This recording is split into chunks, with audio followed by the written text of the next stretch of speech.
हे कृष्ण करुणा सिंधु दीनबंधु जगतपते गोपेश गोपिका कांत राधा कांत नमोस्तुते।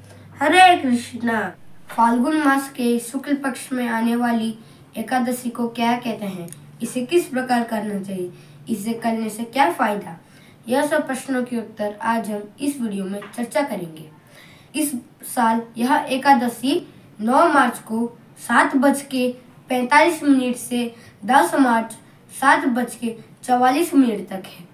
क्योंकि यह एकादशी तिथि 9 मार्च के सूर्योदय में उपस्थित नहीं होंगी और 10 मार्च के एकादशी तिथि में उपस्थित होंगी, उदया तिथि के अनुसार हम वैष्णव इस एकादशी को 10 मार्च में ही मनाएंगे। इस एकादशी का पारण हम 11 मार्च को सूर्योदय के बाद से 8:15 के अंदर करेंगे। आइए जानेंगे इस एकादशी को क्या कहते हैं और इस एकादशी तिथि का पालन आरंभ कब हुआ।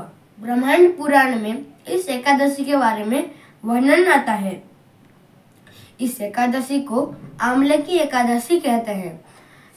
प्राचीन काल में मथुरा के राजा मांधाता ऋषि वशिष्ठ के पास जाकर यही सब प्रश्न किए थे। उन्होंने फिर इस आमले की एकादशी के बारे में बताए थे। इस एकादशी को जो पालन करता है उसे सारे पापों से मुक्ति मिलती है और भगवान श्री विष्णु के वैकुंठ धाम में वास करने का मौका मिलती है। यह आमले की पेड़ भगवान श्री विष्णु के थूक से उत्पन्न हुई। जब देवता ये सब देखे तो वो लोग आश्चर्यचकित हो गए। तब आकाशवाणी हुई कि इस पेड़ का नाम है आमला वृक्ष। इससे जो कोई भी पूजन अर्चन करता है उसे भगवान श्री विष्णु के गोलोक धाम में वास करने का मौका मिलता है।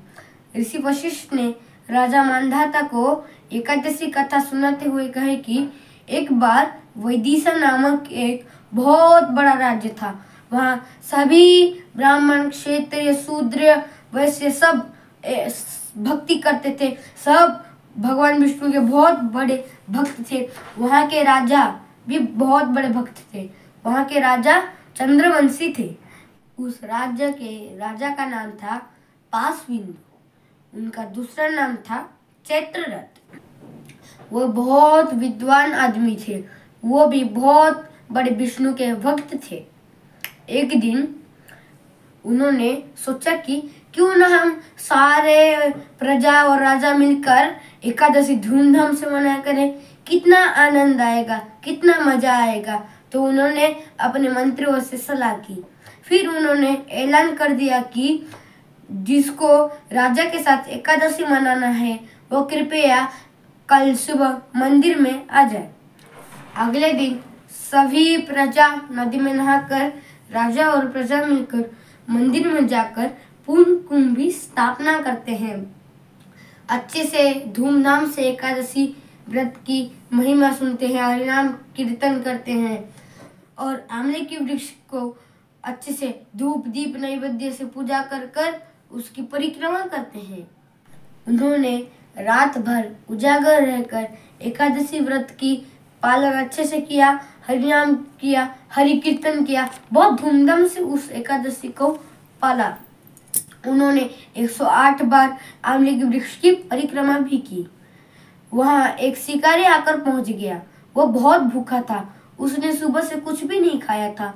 वो अन्न की खोज में वहाँ आकर पहुंचा। उसे लगा कि यह पूजा खत्म होने के बाद काश कुछ खाने को मिल जाएगा, पर ऐसा कुछ नहीं था। वो दिन तो एकादशी तिथि था। उस शिकारी ने रात भर उसी अपेक्षा में खाने की खोज के लिए वहां बैठकर हरिनाम की महिमा सुनकर एकादशी की महिमा सुनते बिता ली। उसे पता भी नहीं चला कि कब रात बीत गया। फिर जब द्वादशी आई, उन्होंने पारण किया, स्नान कर कर अपने अपने घर चले गए। वो भी अपना घर चला गया और घर जाकर भोजन ग्रहण किया। कुछ दिन बाद उस शिकारी का मृत्यु हो गया। उसने अपने जीवन में कोई भी पुण्य कार्य नहीं किया था। उसने खाना ग्रहण न करके एकादशी अनजाने में पालन कर लिया, साधु संग किया। इसीलिए उसके व्रत के फल स्वरूप उसे एक राजा के पुत्र होकर जन्म लेना पड़ा। राजा का नाम था विदुरथ और उसके बेटे का नाम था विश्वरथ। विश्वरथ बहुत शक्तिशाली और बलवान था। वो अपने प्रजा को अच्छी तरह से पालता था, अपने पुत्र के रूप में वो पालता था। उसे राजा विदुरथ के पुत्र के रूप में यानी कि विश्वरथ के रूप में उसे जन्म लेना पड़ा। कुछ दिन बाद वो बड़ा हो गया और वो राजा बन गया। वो बहुत शक्तिशाली था और वो देखने में बहुत सुंदर था। प्रजागण उसे बहुत प्रसन्न थे। एक दिन वो शिकार करने के लिए चला गया। वन में उसकी दिशा भटक गई, वो खो गया और वो एक पेड़ के नीचे बैठकर विश्राम करने लगा। पास के आदिवासी डाकू उसे लूटने आए। उसे तीर, भाले और बहुत सारे अस्त्र शस्त्र से उसे प्रहार करने लगे, पर उसे कोई आंच भी नहीं आई। वो सब आश्चर्यचकित हो गए कि अरे ये कैसे हो गया। वो सोचे कि नहीं, ये कोई साधारण मनुष्य नहीं है, यह कोई दिव्य मनुष्य है। फिर विश्वरथ के अंदर से एक स्त्री निकलती है और सुदर्शन चक्र से वो सारे डाकुओं को मार देती है। बीच में विश्वरथ की नींद टूट जाती है। वो जब यह सब देखते हैं उन्हें लगता है अरे ये क्या हो रहा है। तो वहां से आकाशवाणी होती है कि पूर्व जन्म में तुमने निष्काम रूप से इस एकादशी व्रत का पालन किया था, इतने सारे साधु संतों का दर्शन किया था, इसीलिए उसके पुण्य फल स्वरूप तुम्हें चोर डाकियों से बचाव मिले है और तुम्हें एक राज परिवार में जन्म मिला है।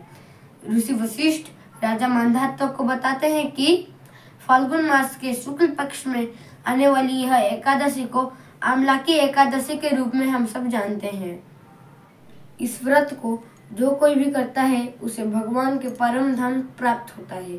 वो जब तक जीता है वो भगवान का भक्त बनकर रहता है।